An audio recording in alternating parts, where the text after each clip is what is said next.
اعوذ باللہ من الشیطان الرجیم بسم اللہ الرحمن الرحیم ان عدۃ الشہور عند اللہ 12 شہرا فی کتاب اللہ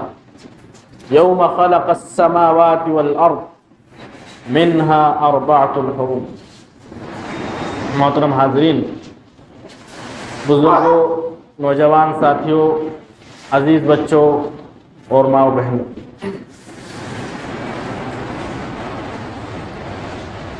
مذہب اسلام کوئی رسم و رواج، ریتی اور رسمیں بنانے اور اس کو اپنانے کا مذہب نہیں ہے۔ اسلام نے ہمیں جو راستہ دکھایا ہے، جو راستہ بتایا ہے، وہ سیدھی راہ ہے، صراط مستقیم ہے۔ اس پر ہمیں عمل کرنا ہے، اس کے مطابق زندگی کو گزارنا ہے اور مرتے دم تک اپنے ایمان کو سلامت رکھ کر کے یہاں سے جانا ہے۔ لیکن آج کے دور کا مسلمان اسلام کو اپنے لیے آئیڈل اور نمونہ نہ سمجھتے ہوئے اسلام کی تعلیمات کو رسم و رواج کے حساب سے لیتا ہے، رسماً اسلام کے ارکان کو ادا کرتا ہے، یا پھر ایسی چیزوں کو جوش و خروش کے ساتھ، پورے ولولے، پوری ہمت اور توجہ کے ساتھ کرتا ہے، جن کا اسلام سے تعلق نہیں، جن کا سنت رسول سے تعلق نہیں۔ یہ افسوس کی بات ہے کہ ہم نے نماز روزے کے احکامات، ان کی پابندی، ان کی اہمیت کو اس قدر نہ سمجھا جس قدر ہم بدعات اور خرافات کو پورا کرنے، ان کو منانے اور اس کے پیچھے چلنے میں اپنی انرجی خرچ کرتے۔ جب بھی اسلامی سال کا کوئی بھی مہینہ ہوتا ہے، اس کی شروعات ہوتی ہے، اس کے ساتھ ساتھ ہزارہا بدعات و خرافات اس مہینے کے ساتھ لگ جاتی ہیں۔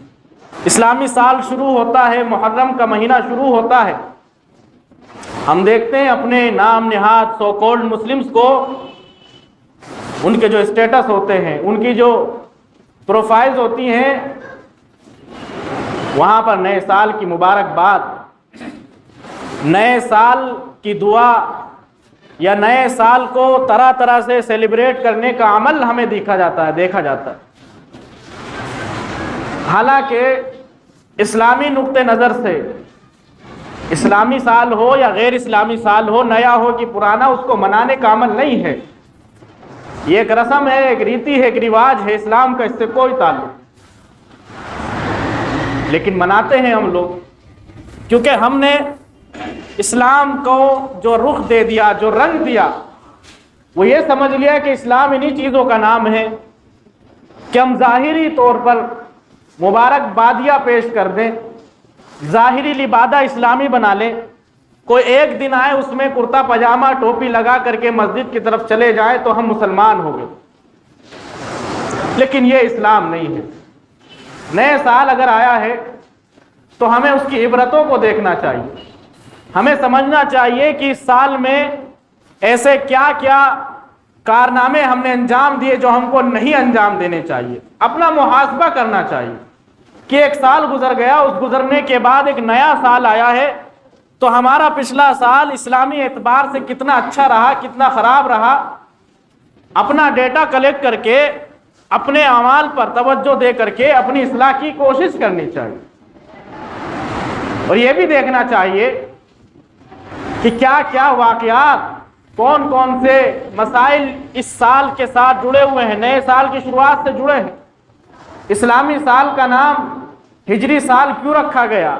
اس کو محرم سے کیوں شروع کیا؟ کس نے شروع کیا؟ کس حکمت کے پیش نظر شروع کیا؟ ان باتوں کو سیکھنا چاہیے تھا۔ یہ کام کی باتیں، لیکن جو باتیں کام کی نہیں ہیں، جو لایانی ہیں، جن کا کوئی مطلب نہیں ہے، جن کا کوئی مقصد نہیں ہے، جو صرف رسم اور رواج ہے، جو صرف ہمارے سماج میں چھایا ہوا ایک خمار ہے، ہم اس کے پیچھے بھاگتے ہوئے نظر آتے۔ محرم کا جو مہینہ ہے، اس مہینے کی کیا فضیلت ہے،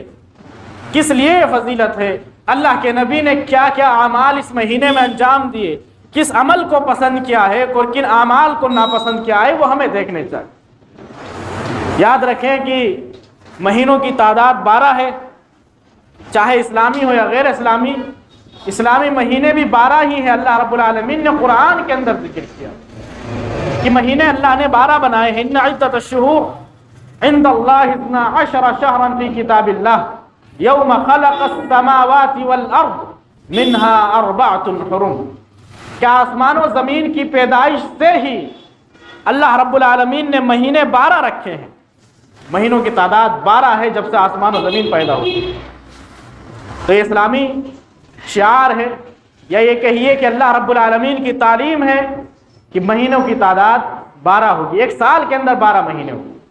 ایک اضافی بات جو اللہ نے بتائی، منہا 4 حرم، ان مہینوں کے اندر 4 مہینے حرمت والے ہیں، ان کی باقی مہینوں سے عزت بڑھ کر کے ہے، ان کا تخصص اور ان کی خصوصیت باقی 8 مہینوں سے بہتر ہے، زیادہ ہے۔ حرمت والے وہ مہینے ہیں، یہ حرمت والے مہینے، اس کے اندر کوئی انسان گناہ نہ کرے، ظلم اور سرکشی نہ کرے، کوئی غلط کام انجام نہ دے، معصیت کا کوئی کام نہ کرے۔ ایسا تو اللہ رب العالمین نے ہر لمحہ اور ہر آن ہمارے اوپر گناہ کو حرام کیا ہے، لیکن ان کو حرمت والا قرار دینے اور ان کے اندر گناہ نہ کرنے کا حکم دے کر کے یہ بتانا چاہا کہ دیگر دنوں میں اور مہینوں میں، عام دنوں میں اگر گناہ کریں گے تو اس کا گناہ ایک عام گناہ ہوگا، لیکن جب ان خاص مہینوں میں، ان حرمت والے مہینوں میں، ان عزت والے مہینوں میں کوئی گناہ یا ظلم کیا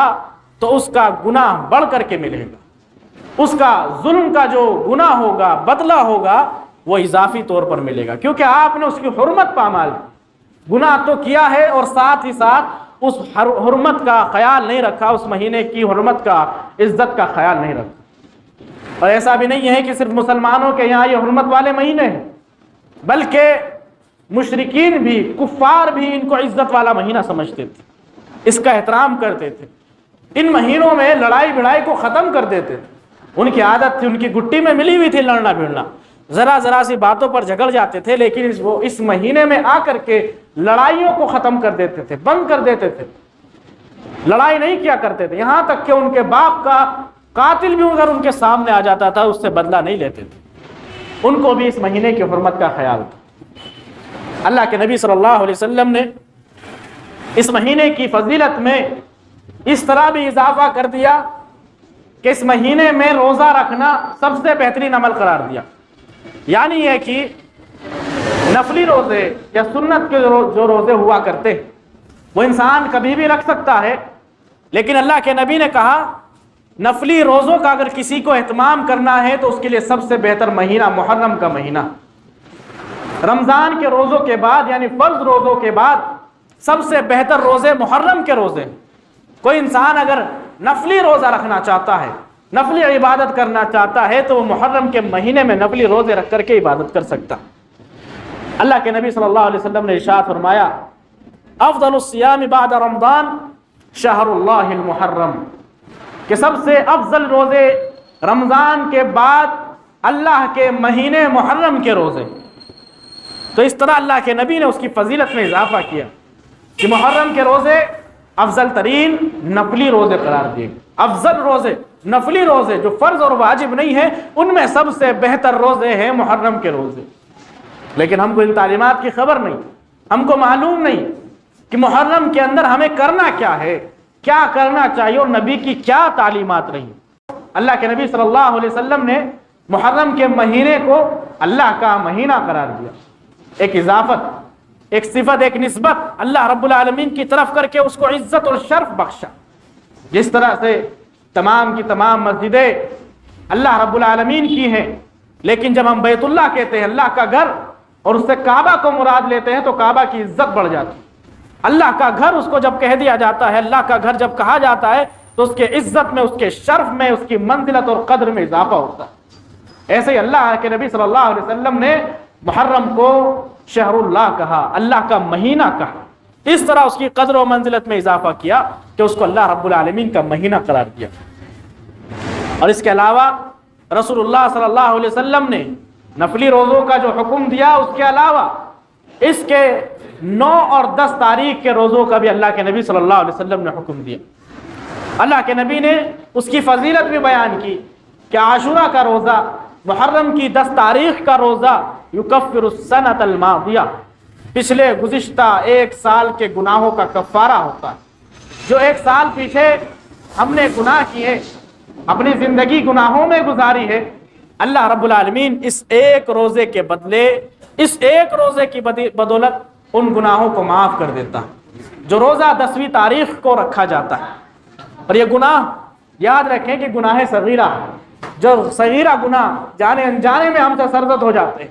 جن کی توبہ کی توفیق بھی ہمیں نہیں ہوتی، کیونکہ وہ گناہ اتنے چھوٹے ہوتے ہیں ہم کو لگتا ہی نہیں ہے کہ وہ گناہ ہیں۔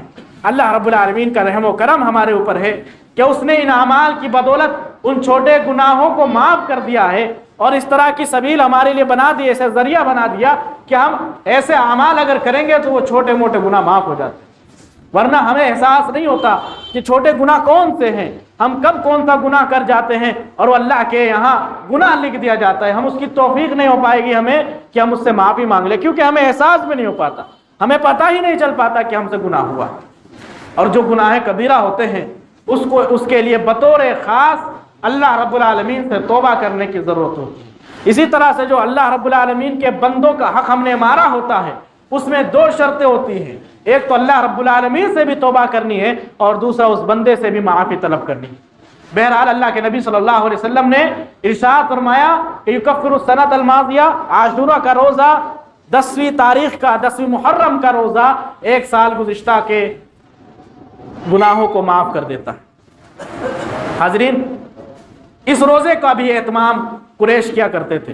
مکہ کے مشرکین بھی اس روزے کا اہتمام کیا کرتے تھے، ان کے یہاں بھی یہ روزے کا اہتمام تھا، اور اللہ کے نبی صلی اللہ علیہ وسلم بھی یہ روزہ مکے سے رکھتے آ رہے تھے۔ مدینہ میں آنے کے بعد اللہ کے نبی صلی اللہ علیہ وسلم نے تمام کے تمام مسلمانوں کو حکم دیا کہ وہ 10ویں محرم کا روزہ رکھیں۔ پورے کے پورے شہر کے اندر اعلان کروا دیا، ہر گھر تک یہ آواز پہنچا دی کہ سب لوگوں کو 10ویں محرم کا روزہ رکھنا ہے۔ صحابہ کرام رضوان اللہ علیہ مجمعین اس کا اہتمام کرتے، اپنے گھر والوں کو رکھواتے، یہاں تک کہ عرض کرتے ہیں کہ ہمارے گھر میں جو چھوٹے بچے ہوا کرتے تھے ان بچوں کو بھی ہم روزہ رکھوایا کرتے تھے، اور جب وہ بھوک سے پیاس سے جب تڑپتے تھے، تلملاتے تھے، یا ان کو بھوک و پیاس کی شدت کا احساس ہوتا تھا تو ان کو کھیلنے کے لیے کھلونے دے دیے جاتے تھے تاکہ ان کا من بہل جائے اور وہ اپنا روزہ پورا کر لیں۔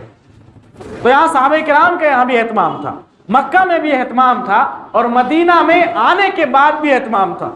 ایک طرح سے 10ویں محرم کا روزہ فرض روزے کی برابر اہمیت کا حامل تھا، جب تک کہ رمضان کے روزے فرض نہیں ہوئے تھے۔ لیکن جب رمضان کے روزے فرض ہوئے، جب رمضان کے روزوں کو رکھنے کا حکم آیا اور سب کے اوپر فرض کر دیے، کتب علیکم الصیام، جب روزوں کو فرض کر دیا گیا تو اس کے بعد اللہ کے نبی صلی اللہ علیہ وسلم نے اختیار دے دیا کہ جو چاہے رکھ سکتا ہے اور جو چاہے چھوڑ سکتا ہے۔ ورنہ رمضان کا حکم آنے سے پہلے، رمضان کے روزوں کی فرضیت سے پہلے تقریباً تمام کے تمام مسلمان اس روزے کو رکھتے تھے، اور فرض اور واجب روزے کی حیثیت اس کی تھی۔ تو حاضرین، کہنے کا مطلب یہ ہے کہ محرم کا مہینہ جشن منانے کا مہینہ نہیں ہے، محرم کا مہینہ ماتم اور سوگ منانے کا مہینہ نہیں ہے، یہ کھانے اور پینے کا مہینہ نہیں ہے، بلکہ روزے رکھنے کے لیے بہترین مہینہ ہے۔ اس کے اندر 10ویں تاریخ کو اگر ہم روزہ رکھتے ہیں تو اللہ رب العالمین پچھلے 1 سال کے گناہوں کا کفارہ اس کو کر دیتا ہے۔ اور اللہ کے نبی نے یہ بھی کہا کہ جو اگر نفلی روزوں کا اہتمام کرنا چاہتا ہے تو سب سے پسندیدہ مہینہ، سب سے بہتر مہینہ نفلی روزوں کے لیے وہ محرم کا مہینہ۔ لیکن ہمیں ان تعلیمات کی خبر نہیں، ہم سمجھتے ہیں کہ محرم کا مہینہ کھانے کھلانے کا، پانی پلانے کا، لوگوں کو خوش کرنے کا، خوشیاں منانے کا، گانے بجانے کا، قوالیوں کا اہتمام کرنے کا، طرح طرح کی بدعات اور خرافات میں ملوث رہنے کا مہینہ۔ ایسا نہیں ہے، بلکہ یہ مہینہ روزوں کا اہتمام کرنے کا مہینہ، یہ مہینہ اللہ رب العالمین کی عبادت بڑھ چڑھ کر کے کرنے کا مہینہ ہے، یہ مہینہ گناہوں سے بچنے کا مہینہ ہے، یہ مہینہ ظلم اور بربریت سے، ظلم کا شکار کسی کو کرنے سے بچنے کا مہینہ، اس مہینے کی حرمت کا، عزت کا، اس کی قدر و منزلت کا ہمیں لحاظ رکھنا چاہیے۔ ایسا کوئی بھی کام نہیں کرنا چاہیے جو اللہ رب العالمین کو ناراض کرے، چاہے وہ شرک ہو، چاہے وہ بدعت ہو، چاہے دوسرے بھائیوں کے ساتھ لڑائی جھگڑا ہو، چاہے کسی کو برا بھلا کہنا ہو، چاہے کسی کے ساتھ گالی گلوچ کرنا ہو، کوئی بھی عمل ہو، کوئی بھی گناہ کا کام ہو، بطور خاص اس مہینے میں ہمیں نہیں کرنا، کیونکہ اگر کریں گے تو اس کا گناہ ہم کو بڑھ کر کے ملے گا، کیونکہ اس مہینے کی عزت، اس مہینے کی حرمت اللہ رب العالمین کے یہاں بہت زیادہ۔ اس مہینے میں ذکر کیے جاتے ہیں بہت سارے واقعات، لیکن اس میں اکثر و بیشتر واقعات غلط ہیں۔ اس میں جو صحیح واقعہ، اس مہینے کا جو تاریخی واقعہ ہے، وہ واقعہ یہ ہے کہ اللہ رب العالمین نے اس مہینے کے اندر اور محرم کی 10ویں تاریخ کو موسیٰ علیہ السلام اور ان کی قوم کو فرعون اور اس کے ظلم سے نجات دی تھی اور فرعون کو غرقاب کیا تھا، فرعون کو ڈبو دیا تھا۔ اس مہینے کے اندر یہ ایک تاریخی واقعہ بالکل درست ہے جو احادیث کے اندر صحیح روایتوں سے ہمیں ملتا ہے۔ لیکن اس کے علاوہ جو بھی واقعات ذکر کیے جاتے ہیں، بیانات کے اندر، وعظ و نصیحت کے اندر، واعظین جو بھی ذکر کرتے ہیں، لمبی چوڑی کہانیاں سنا کر کے، لمبے چوڑے واقعات سنا کر کے، پچھلی تاریخیں بتا کر کے، انبیاء سے پہلے کے واقعات سنا کر کے، وہ سارے کے سارے واقعات غلط ہیں، وہ ساری کی ساری کہانیاں غلط ہیں، وہ من گھڑت چیزیں ہیں، اس کا شریعت اسلامیہ سے تعلق نہیں ہے۔ جو ایک صحیح واقعہ ہے، جو ایک صحیح حادثہ جو صحیح طور پر احادیث سے ثابت ہے، جو ہم تک پہنچا ہے، وہ یہ کہ موسیٰ علیہ السلام اور ان کی قوم کو فرعون کے ظلم سے نجات ملی اور فرعون کو اس دن سمندر کے اندر ڈبو دیا گیا۔ باقی اس کے علاوہ جو بھی واقعات آپ سنیں یا سنتے ہیں وہ واقعات صحیح نہیں ہیں، ان کا احادیث سے ثبوت نہیں ملتا ہے، اس لیے نہ تو ان کو بیان کرنا چاہیے، نہ ہی ان کی تصدیق کرنی چاہیے، نہ ہی ان کو سمجھنا چاہیے، صحیح سمجھنا چاہیے۔ حاضرین، اللہ کے نبی صلی اللہ علیہ وسلم نے اس مہینے میں جو ایک خاص دن کا روزہ رکھنے کا حکم دیا، اس سلسلے میں آپ یہ یاد رکھیں، اللہ کے نبی صلی اللہ علیہ وسلم کو حکم جب تک نہیں ملا تھا یہود و نصارہ کی مخالفت کا، تب آپ نے یہ عمومی حکم دیا تھا کہ 10 تاریخ کا روزہ رکھیں۔ لیکن جب نبی صلی اللہ علیہ وسلم کے پاس حکم آ گیا اور آپ صلی اللہ علیہ وسلم کو جب یہ پتہ لگا کہ یہود اس دن کی بہت زیادہ تعظیم کرتے ہیں، اس کو عید سمجھتے ہیں اور یہ ان کا شعار ہے، ان کا ایک نشان ہے، ان کی ایک پہچان ہے، تو اللہ کے نبی صلی اللہ علیہ وسلم نے یہود و نصارہ کی مخالفت کا حکم دیا۔ اللہ کے نبی صلی اللہ علیہ وسلم نے کہا کہ 10 تاریخ کا روزہ تو رکھنا ہی ہے اور ساتھ ہی ساتھ ہمیں 9 تاریخ کا روزہ بھی رکھنا ہے۔ اللہ کے نبی صلی اللہ علیہ وسلم نے کہا کہ اگر میں اگلے سال زندہ رہا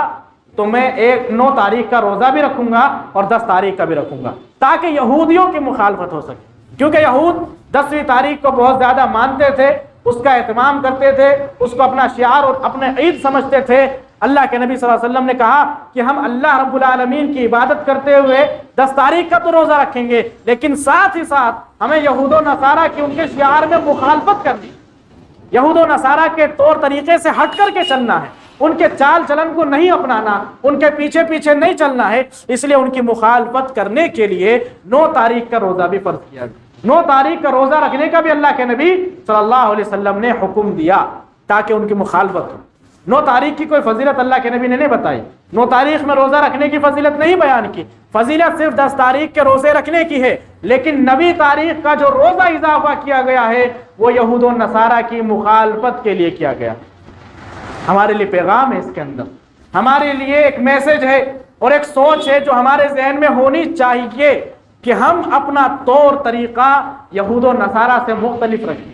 ہم اس کلچر کو نہ اپنائیں، اس طریقے کو نہ اپنائیں، اس لباس کو نہ اپنائیں، اس حلیے کو نہ اپنائیں، اس چہرے مورے کی شباہت اختیار نہ کریں جو یہودیوں کا چہرہ مورا ہے، جو یہودیوں کی شباہت ہے، جو یہودیوں کی قسم ہے۔ لیکن ہم کلچر کے نام پہ، فیشن کے نام پر اور نئے دور کے نام پر، روشن خیالی کے نام پر، طرح طرح کی چیزوں کے نام پر انہی لوگوں کے کلچروں کو اپناتے ہیں جن کی مخالفت کرنے کا ہمیں حکم دیا گیا، جن کی مخالفت کو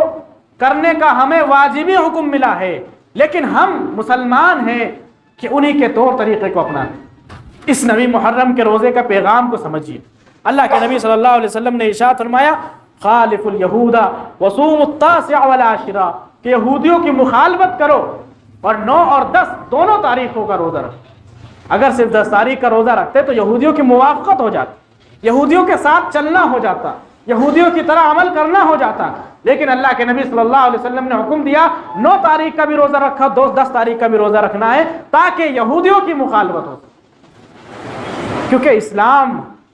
پورا کمپلیٹ کوڈ آف لائف جس کو کہا جاتا ہے، لائف اسٹائل مکمل ہمیں سکھاتا، ہمیں زندگی کس طرح سے گزارنی ہے، اسلام مکمل طریقے سے ہمیں رہنمائی کرتا۔ تو ایسے میں ہمیں دوسروں کی زندگی سے رہنمائی، دوسروں کے دین سے، ان کے مذہب سے، ان کے کلچر کو لینے کی کیا ضرورت؟ جب اسلام آیا ہے، جب اسلام ایک مکمل مذہب ہے، مکمل دین ہے، ہر طرح کی تعلیم اس کے اندر موجود ہے، تو پھر ہم دوسروں کی طرف کیوں جھانکتے ہیں؟ دوسروں کا کلچر اپنانے کی کیوں تو ہمیں تگودوں میں لگے رہتے ہیں؟ اسلام نے ہمیں لباس کا طریقہ سکھایا، ہمیں کس طرح کا لباس پہننا ہے، ہمیں اسلام کی تعلیمات کو لینا چاہیے۔ اسلام ہمیں سادگی اپنانے کا حکم دیتا ہے، اسلام ہمیں ساتر جو ہماری شرمگاہ کی حفاظت کر سکے ایسا لباس پہننے کا حکم دیتا ہے، ہمیں ایسا لباس پہننا چاہیے۔ اسلام ہمیں سکھاتا ہے کہ ہمیں چہرہ مہرہ کس طرح سے رکھنا ہے، اسلام ہمیں سکھاتا ہے ہمیں اپنی چال چلن کیسے رکھنی ہے، لوگوں کے ساتھ میل جول کس طرح سے رکھنا ہے، معاملات کیسے کرنے ہیں، بزنس کیسے کرنا ہے، تجارت کیسے کرنی ہے، مہمان نوازی کس طرح کرنی ہے، اور راہ پر چلنا ہے تو کس طرح چلنا ہے، راہ میں کھڑے ہونا ہے تو کس طرح کھڑا ہونا ہے۔ ہر شعبے کی تعلیم جب ہمیں اسلام نے دی ہے تو پھر ہم دوسروں کی مخالفت کیوں نہ کریں، ان کے کلچر کی موافقت کیوں کریں، ہم ان کے کلچر کو کیوں اپنائیں جب اسلام ہمارے لیے مکمل مذہب ہے، جب اسلام کے پاس مکمل تعلیم۔ اس لیے اللہ کے نبی صلی اللہ علیہ وسلم نے جا بجا ان کی مخالفت کی ہمیں حکم دیا ہے، ان کی مخالفت کی تعلیم دی۔ لیکن ہم مسلمان ان کا تہوار، کوئی بھی تہوار آتا ہے، چاہے وہ کرسمس کا تہوار ہو یا کوئی اور سا تہوار ہو، ہم اس میں شریک ہو جاتے ہیں، بخوشی شریک ہوتے ہیں، ان کی طرف سے آنے والی ہر تعلیم کو لیتے ہیں، بخوشی لیتے ہیں، آنے والے ہر فیشن کو اختیار کرتے ہیں اور خوشی خوشی اختیار کرتے ہیں۔ افسوس ہوتا ہے مسلمان اپنے نبی کی تعلیم پر، اپنے نبی کے حکم پر، ان کے سکھائے ہوئے طریقے پر اس اچھے انداز سے عمل نہیں کرتا جس طرح سے ان کی طرف سے آنے والی چیز کو ایکسیپٹ کرتا اور لیتا ہے۔ آپ دیکھیں فیشن چلا تھا، لباس ہی میں دیکھیں، اللہ کے نبی صلی اللہ علیہ وسلم نے حکم دیا کہ مردوں کو اپنا لباس، اپنا پتلون، پاجامہ، لنگی، جو کچھ بھی پہنتے ہیں، ازار جو نیچے پہنا جاتا ہے، اس کو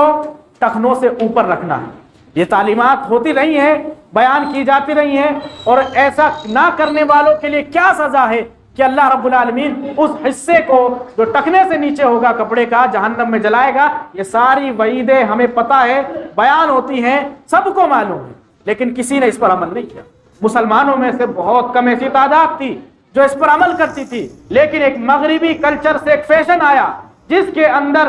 پاجامے یا پتلون کو کاٹ کر کے آدھی سے زیادہ پنڈلی سے اوپر رکھ دیا گیا، اور پنڈلی تک اس کو رکھا گیا نہیں، اس کو ٹخنوں سے اوپر رکھا گیا۔ اس فیشن کو ہم نے بخوشی قبول کیا۔ مارکیٹ میں ایسے پاجامے، ایسے لوور اور ایسی کیپریز وغیرہ دیکھنے کو ملی، اور ہم نے اپنایا بھی، ہمارے نوجوانوں میں اس کو دیکھنے کا بھی شوق ہوا، پہننے کا بھی شوق ہوا، اور اس کو پہنا بھی گیا، جن کا پاجامہ، جن کا پتلون ٹخنوں سے اوپر تھا۔ لیکن وہی بات ممبر و محراب سے صدیوں سے چلی آ رہی ہے، بیان کی جاتی رہی ہے، رسول اللہ کا حوالہ دے کر کے کہ اپنے پینٹ کو، اپنے پائجامے کو ٹخنوں سے اوپر کر لو، لیکن ہم نے اس پر کان نہیں دھرے۔ لیکن جب فیشن کے نام پر، روشن خیالی کے نام پر، کلچر کے نام پر وہاں سے کوئی کلچر ہمیں ملا تو ہم نے اس کو فوراً ایکسیپٹ کر لیا۔ یہ کس طرح کا ایمان ہے، کس طرح کا اسلام ہے، کس طرح کا مسلمان ہونا ہے؟ اللہ کے نبی تو یہاں تعلیم دے رہے ہیں کہ ان لوگوں کی ہمیں مخالفت کرنی ہے، لیکن ہم اندھے ہو کر کے، اپنی آنکھوں پر پٹی باندھ کر کے ان کے مذہب کے تہواروں میں بھی شریک ہو رہے ہیں۔ حد یہ ہے کہ ان کے ساتھ ساتھ وہ کام کر رہے ہیں جو وہ کام انجام دیتے، ہر طرح کا عمل کر رہے ہیں، تو پھر کہاں ہم مسلمان رہ گئے؟ وہ تو انہی کے مذہب کو اپنانا۔ اس شدت کے ساتھ ایسے بھی مسلمان دیکھے گئے، اس شدت کے ساتھ وہ اپنے اسلام پر، اپنے مذہب پر عمل نہیں کر رہے ہیں جس طرح شدت کے ساتھ وہ ان کے مذہب کو اپنانے کی کوشش کر رہے ہیں، ان کو دکھانے کی کوشش کر رہے ہیں کہ ہم بھی آپ کے جیسے ہیں، ہمارے اور تمہارے درمیان کوئی فرق نہیں ہے، ہم بھی تمہاری طرح پوجا پاٹ کر سکتے ہیں، ہم بھی تمہاری طرح کرسمس منا سکتے ہیں، تمہاری طرح تمہارا دھرم اپنا سکتے ہیں۔ حالانکہ اسلام یہ نہیں سکھاتا، اسلام سکھاتا ہے لکم دینکم ولی دین، آپ کے لیے اگر آپ کا مذہب ہے تو آپ اس پر عمل کریں، ہمارے لیے جو ہمارا مذہب ہے دین اسلام ہے ہم مکمل طور پر اس پر عمل کریں۔ دونوں کو گڈمٹ نہیں کیا جا سکتا۔ کفار مشرکین نے یہی تو رکھی تھی صلاح اللہ کے نبی کے سامنے تھک ہاک کر کے کہ ایک دن تم ہمارے معبود کی عبادت کر لینا، ایک دن ہم بھی عبادت کر لیں۔ اللہ رب العالمین نے واضح فرمان دے دیا، لکم دینکم ولی دین، نہ ہم تمہارے معبود کی عبادت کر سکتے ہیں نہ تم ہمارے معبود کی عبادت کرو گے، تمہارے لیے تمہارا دین، ہمارے لیے ہمارا دین۔ اور یہ ساری کی ساری کوششیں ان کے تہواروں میں جانا، ان کے جیسا حلیہ اپنانا، ان کے جیسی شناخت بنانا، ان کے جیسی شبیہ بنانا کس نیت سے ہوتا ہے؟ تاکہ وہ لوگ راضی ہو جائیں، تاکہ وہ خوش ہو جائیں، تاکہ وہ ہم سے راضی برضا رہیں۔ حاضرین، یہ ایسا اسی وقت ہو سکتا ہے جب ہم ان کے مذہب کو اپنائیں گے، جب مکمل طور سے ہم ان کے مذہب کو اپنا لیں گے۔ اللہ رب العالمین نے تو کھلے طور پر قرآن میں کہا وَلَن تَرْضَ عَنْكَ الْيَهُودُ وَلَا النَّصَارَى حَتَّى تَتَّبِعَ مِلَّتَهُمْ، کہ یہود و نصارہ جب تک آپ سے خوش نہیں ہو سکتے جب تک کہ ان کے مذہب کو مکمل طریقے سے نہیں اپنا لو۔ اور یہی چاہتے ہیں یہ لوگ، اور جب آپ ان کی چاہ کو پورا کریں گے، جب ان کے مذہب کو اپنائیں گے مکمل طریقے سے، تو یہ خوش ہو جائیں گے آپ سے، اور آپ سے آپ کا جو ایمان ہے، آپ کا جو اسلام ہے، اس کی جو دولت ہے وہ چھین لی جائے گی۔ حاضرین، اسلام کی دولت کا سودا نہ کیجیے، کسی کو خوش کرنے کے پیچھے مت بھاگیے، اور یاد رکھیے اگر ان کے جیسا حلیہ ہم نے اختیار کیا، ان کے جیسی شباہت اختیار کی، اللہ کے نبی نے فرمایا من تشبہ بقوم فہو منہم، جو جس جیسا اختیار کرے گا حلیہ، جو جس جیسا بننے کی کوشش کرے گا، وہ اسی کے ساتھ اٹھایا جائے، وہ اسی کے ساتھ شمار کیا جائے۔ چاہے کسی بھی مذہب کا حلیہ آپ اختیار کریں، آپ اسی مذہب کے ساتھ شمار کیے جائیں۔ تو حاضرین گرامی قدر، بات یہ چل رہی تھی کہ اللہ رب العالمین نے، اللہ کے نبی صلی اللہ علیہ وسلم نے محرم کے 10ویں تاریخ کا روزہ رکھنے کا ہمیں حکم دیا، اور ساتھ ہی ساتھ 9ویں تاریخ کا روزہ رکھنے کا بھی حکم دیا۔ وہ صرف اس وجہ سے تاکہ ہم یہودیوں کی مخالفت کر سکیں، تاکہ غیر دھرم والوں کی مخالفت ہو سکے، تاکہ ہم ان کے طرح سے نہ بنیں، ان کے دکھائے ہوئے راستے پر نہ چلیں، بلکہ جو راستہ ہمیں اسلام نے بتایا، اسلام نے دکھایا ہے، ہم اسی پر عمل پیرا ہوں۔ لیکن حاضرین، کس طرح کے خرافات، کس طرح کی چیزیں اس ماہ مقدس کے اندر، حرمت والے مہینے کے اندر کی جاتی ہیں، اللہ کی پناہ شاید کسی اور مہینے میں وہ ہوتی۔ اگر میں کہنے جاؤں تو لوگوں کو برا لگ سکتا ہے، لیکن حقیقت یہی ہے کہ جس تعلیم کا اسلام سے کوئی تعلق نہیں، چاہے وہ کس قدر محبت میں ڈوب کر کے کی جائے، چاہے وہ جس قدر غم کے ساتھ اور سوچ کے ساتھ کی جائے، اگر اسلام کا اس سے کوئی تعلق نہیں ہے تو ہمیں وہ انجام نہیں دینی۔ اللہ کے نبی صلی اللہ علیہ وسلم نے جب ہمیں کو سکھا دیا، اللہ کے نبی صلی اللہ علیہ وسلم نے جب تعلیم ہم کو دی، جو ہدایت اور جو رشد و ہدایت کا طریقہ ہم کو سمجھا دیا ہے، وہ ہمیں لینا ہے۔ لیکن اگر وہ تعلیم اسلام کے اندر موجود نہیں ہے، چاہے وہ جتنی زیادہ خوبصورت کیوں نہ ہو، چاہے وہ جتنی زیادہ بہتر و عمدہ کیوں نہ لگے، چاہے وہ جتنی زیادہ اچھی کیوں نہ لگے، وہ ہمیں نہیں لینی ہے۔ اس مہینے کے اندر جو بھی اعمال کیے جاتے، چاہے وہ ماتم کرنا ہو، سینہ پیٹنا ہو، اپنے آپ کو نقصان پہنچانا ہو، اپنے آپ کو لہو لہان کرنا ہو، دھاردار چیزوں سے اپنے آپ کو زخمی کرنا ہو، یہ ساری کی ساری چیزیں ایسی ہیں جس کا اسلام سے کوئی تعلق نہیں ہے۔ اسلام میں اس کا کوئی ذکر نہیں ہے، بلکہ اللہ کے نبی صلی اللہ علیہ وسلم نے منع فرمایا ہے، کہا لیس منا من لطم الخدود وشق الجیوب ودعا بدعوی الجاہلیہ، کہ وہ انسان ہم میں سے نہیں ہے، وہ ہماری سوسائٹی کا نہیں ہے، اس کا اسلام سے تعلق نہیں ہے، جو غم کے اندر آ کر کے اپنے رخساروں کو پیٹے، اپنے گالوں کو پیٹے اور اپنے گریبان کو پھاڑے، اور جاہلیوں کی طرح جیسے جاہلیت میں لوگ پکارتے تھے ایسے پکار وہ ہم میں سے نہیں ہے۔ اسلام نے تو قطع تعلق کا اعلان کیا، اسلام نے کہا کہ ہمارا ایسے لوگوں سے کوئی تعلق نہیں جو ماتم کرتے ہیں، جو سینوں کو پیٹتے ہیں، اپنے آپ کو زخمی کرتے ہیں، اپنا گریبان پھاڑتے ہیں، کپڑوں کو چیر دیتے ہیں، ماتم میں، غم میں، سوگ مناتے ہوئے اسلام کہتا ہمارا کوئی تعلق۔ لیکن انہی تعلیمات کو دینے والے لوگوں کو سمجھا جاتا ہے کہ ان کا اسلام سے کوئی تعلق۔ جو لوگ ماتم مناتے ہیں وہ سمجھتے ہیں کہ ہم ہی حقیقی مسلمان، ہمارے اندر ہی اسلام کا درد ہے، ہم ہی اسلام کو سمجھنے والے ہیں۔ اگر اسلام کو سمجھا ہوتا، اسلام کی تعلیمات کا ذرا سا بھی پاس ہوتا، نبی صلی اللہ علیہ وسلم کی محبت کو ذرا سا بھی عمل کی نگاہ سے دیکھتے تو یہ حدیث بھی دیکھ لیتے، اس حدیث کی طرف بھی دھیان دے لیتے کہ اللہ کے نبی نے کہا لیس منا، وہ ہم میں سے نہیں ہے، من لطم الخدود وشق الجیوب ودعا بدعوی الجاہلیہ۔ یہ حدیث کے الفاظ ہیں، یہ میرے گڑھے ہوئے الفاظ نہیں ہیں، میرے بنائے ہوئے الفاظ نہیں ہیں، بلکہ نبی صلی اللہ علیہ وسلم کے الفاظ ہیں جو آپ صلی اللہ علیہ وسلم کی زبان مبارک سے ادا ہوئے، کہ جو ماتم کو بھی کرتا ہے، سینہ کو بھی کرتا ہے، سینوں کو پیٹتا ہے، گریبان چاک کرتا ہے، اپنے آپ کو نقصان پہنچاتا ہے، اس کا ہمارے اوپر سے کوئی تعلق نہیں، ہم سے اس کا کوئی تعلق، بلکہ اللہ کے نبی صلی اللہ علیہ وسلم نے ارشاد فرمایا النائحہ اذا لم تتب، اللہ کے نبی فرماتے ہیں کہ ایک نوحہ کرنے والی عورت جو خاص ہوتی تھی اس زمانے میں کہ اگر کوئی مر جاتا تھا تو اس کے یہاں پر آ کر غم منانا، رونا، طرح طرح کی باتیں کر کر کے رونا، اللہ کے نبی نے کہا اگر اس نے توبہ نہیں کی تو قیامت کے دن اس کو تارکول کا لباس پہنایا جائے گا، وہ لباس تارکول کا لباس پہنایا جائے گا تاکہ اس کے جسم کو جکڑ لے، بری طرح سے ایسے لوگوں کو سزا دی جائے گی جو نوحہ کرنے والے ہوں، جو اس کے لیے اسپیشل بلائے جاتے ہیں، جن کا کام یہی ہوتا ہے کہ کہیں اگر میت ہو گئی، کہیں موت ہو گئی ہے تو وہاں جا کر کے نوحہ۔ اسلام کا اس سے تعلق نہیں ہے۔ حاضرین، اس مہینے کے اندر ساری کی ساری جو خرافات ہوتی ہیں، ان خرافات کو اگر آپ ایک طرف رکھ کر کے دیکھیں تو ایک خرافات اتنی سنگین ہے کہ جس پر ہمارے اسلام کا دار و مدار ہے، اسلام کے جو ستون ہیں صحابہ اکرام، ان صحابہ اکرام کو بھی گالیاں دی جاتی ہیں، ان صحابہ اکرام کو بھی برا بھلا کہا جاتا ہے۔ ہم اہل سنت والجماعت سے اس کی بالکل بھی توقع نہیں کرتے وہ کہ صحابہ اکرام کو برا بھلا کہیں،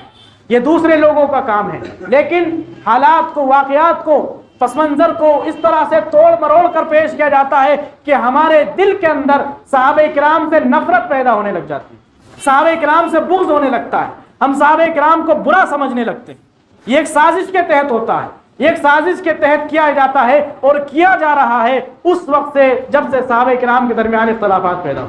صحابہ کرام کے درمیان اختلافات پیدا کر کے امت کی عقیدت اور ان کا تقدس پامال کرنے کی کوششیں ہوتی رہی۔ آپ دیکھیں ایسی مجالس ہزارہ ویڈیوز آپ کو مل جائیں گے، اگر آپ نے اپنی کان سے نہیں سنی ہے تو آپ سن لیں، ایسی مجلسوں کو لگا کر کے رافضی صحابہ کرام کو گالیاں دیتے ہیں، امہات المومنین پر طعن و تشنیع کرتے ہیں،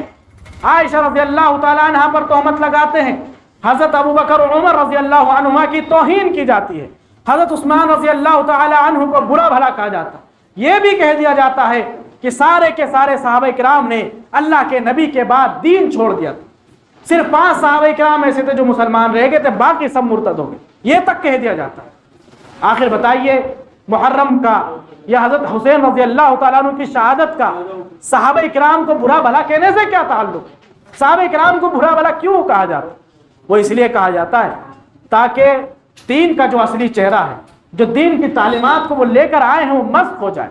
جب صحابہ کرام پر سے ہمارا اعتبار اٹھ جائے گا، جب صحابہ کرام کی عدالت، ان کی ثقافت، ان کی فقاہت، ان کی صداقت سے ہمارا ایمان اٹھ جائے گا، تو جو ساری کی ساری حدیث ہے ان کی بزبانی ہم تک پہنچی ہے، پھر اس پر کوئی بھی انسان کہہ سکتا ہے کہ اس حدیث کو تو ابو بکر نے بیان کیا، وہ تو اچھے انسان نہیں تھے۔ کوئی بھی کہہ سکتا ہے کہ اس کو تو حضرت عمر نے بیان کیا، وہ تو ایسے ایسے انسان تھے۔ اس کو تو حضرت عثمان نے بیان کیا، وہ اس طرح سے غیر عادل انسان تھے، انصاف کرنے والے انسان نہیں تھے۔ ہم اس حدیث کو نہیں مانتے، حدیث کو ٹھکرا دیا جائے گا، اسلام کو منہدم کر دیا جائے گا، پھر جو انسان جو چاہے گا، جو من میں آئے گا، وہ اسلام کے اندر داخل کر دے گا، اسلام کو اپنے حساب سے سمجھنے لگے گا، پھر اس کے لیے منہج صحابہ کی کوئی اہمیت نہیں رہ جائے گی، اس کے لیے کوئی اہمیت نہیں رہ جائے گی کہ صحابہ کرام نے اس حدیث کو، اس آیت کو کس طرح سے سمجھا، بلکہ وہ انسان اب اپنے آپ کو آزاد سمجھے گا کہ میں آزاد ہوں دین کو کسی بھی اعتبار سے سمجھے۔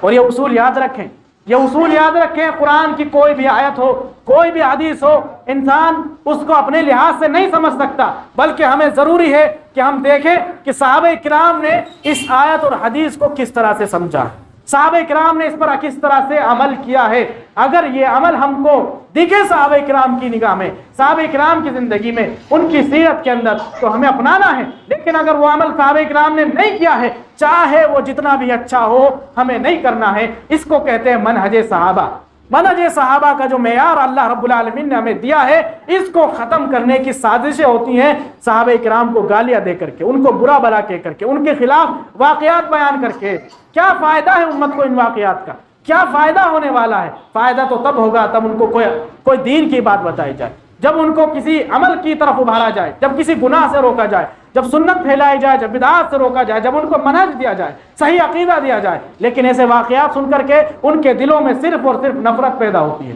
وہ صحابہ کرام کے خلاف طرح طرح کی سوچ رکھنے والے بن جاتے ہیں۔ حاضرین، صحابہ کرام کو اللہ رب العالمین نے دین سمجھنے کا معیار قرار دیا۔ اللہ نے کہا فَإِنْ آمَنُوا بِمِثْلِ مَا آمَنْتُمْ بِهِ فَقَدِ اهْتَدَوْا، کہ اگر لوگ صحابہ کرام تمہاری طرح ایمان لے کر آئیں گے تو ہدایت پائیں گے، اگر صحابہ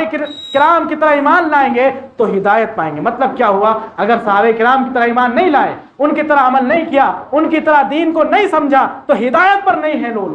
چاہے جتنے عرصے سے وہ عمل انجام دے رہے ہیں، اگر وہ صحابہ کرام کی زندگی سے ہو کر کے نہیں آیا ہے، اگر ان کے معیار سے ہو کر کے نہیں آیا، ان کے منہج سے ہو کر کے نہیں آیا ہے، وہ عمل ٹھیک نہیں ہو سکتا۔ حاضرین، اس مہینے میں ہم ایموشنل ہو جاتے ہیں، ہمارے اندر ایک تڑپ جاگ جاتی ہے، دین اسلام کے نام پر ہم ہر کچھ کرنے کے لیے تیار ہو جاتے ہیں، لیکن یاد رکھیں ہمیں جوش میں ہوش نہیں گنوانا ہوتا ہے، بلکہ ہمیں اپنے آپ کو بالکل سے تیار رکھنا ہے، اپنی آنکھوں کو کھلا رکھنا ہے، دل کو اس بات کا قائل کرنا ہے کہ دین اسلام وہی ہے جو اللہ کے نبی صلی اللہ علیہ وسلم نے بتایا، اللہ رب العالمین نے جو ہم کو سکھایا ہے، وہ عمل جو ہمیں اللہ رب العالمین کے قرآن میں، رسول اللہ صلی اللہ علیہ وسلم کی احادیث میں نہیں ملتا، صحابہ کرام کے طریق سے نہیں ملتا، وہ ہمیں نہیں کرنا ہے، چاہے ساری کی ساری دنیا اس پر پل پڑے، ساری کی ساری دنیا اس کو انجام دینے لگے، ساری کی ساری دنیا اس کو اچھا سمجھنے لگے، لیکن اگر وہ قرآن اور حدیث میں نہیں ہے، بظاہر کتنا بھی خوبصورت لگے، وہ ہم نہیں کر سکتے۔ بہت سارے مسلمان ہوتے ہیں، وہ کہتے ہیں کہ ہمیں ان جیسی مجلسوں میں نہیں جانا، غلط ہے، رسم ہے، رواج ہے، بدعت ہے، فلاں ہے، دھماکہ ہے، لیکن ہم اس کا کھانا تو کھا سکتے، کھانا کھانے میں کیا حرج ہے؟ حاضرین گرامی قدر، کھانا کھانے میں بھی حرج ہے، کیونکہ ہم ان کے رسم و رواج کی تائید کر رہے ہیں، اس کو سپورٹ کر رہے ہیں، ہم اس کو بڑھاوا دے رہے ہیں، اور وہ چیز جو ہمیں اللہ کے رسول صلی اللہ علیہ وسلم کی زندگی میں نہیں ملتی، جو صحابہ کے طریقے سے ہمارے پاس نہیں آئی ہے، جو صحابہ نے نہیں انجام دی ہے، نہ ہمیں اس کا سپورٹ کرنا ہے، نہ ہمیں اسے کرنا ہے۔ ہمیں ایسے ہر کام سے بچنا ہے جس کا دین اسلام سے کوئی تعلق نہیں، جس کا دین سے کوئی حصہ نہیں۔ حضرت مالک بن انس رحمہ اللہ کہا کرتے تھے کہ لن يصلح آخر هذه الامه الا بما صلح بها اولها، کہ اس امت کا آخری حصہ بھی، اس امت کے بعد میں آنے والے لوگ بھی اسی چیز کو پکڑ کر کے صحیح راہ اختیار کر سکتے، صحیح ہو سکتے ہیں، جس کو پکڑ کر کے صحابہ کرام یعنی پہلے کے لوگ یعنی صحابہ کرام پکڑ کر کے چلے۔ اگر ان کے یہاں اس طرح کی خرافات کا ذکر نہیں ہے تو ہمیں نہیں کرنی ہے، کسی بھی حال نہیں کرنی۔ ان باتوں کو دھیان رکھیں اور دین اسلام کیا ہے، اس کی حقیقی روح کیا ہے، اس کو سمجھنے کی کوشش کریں۔ رسم و رواج کا نام اسلام نہیں ہے، ظاہری چیزوں کو اپنانے کا نام اسلام نہیں ہے، اسلام ہے عقید توحید کا نام، اسلام ہے اتباع سنت کا نام، کہ رسول اللہ صلی اللہ علیہ وسلم کی اتباع کریں، آپ صلی اللہ علیہ وسلم کی تعلیمات کو اپنی مکمل زندگی میں اپنانے کی کوشش کریں۔ اللہ رب العالمین سے دعا ہے اللہ رب العالمین ہمیں دین اسلام اور اس کی تعلیمات کو سمجھنے کی توفیق دے، ہمیں رسول اللہ صلی اللہ علیہ وسلم کا سچے معنوں میں متبع فرما بردار تابع دار بنا۔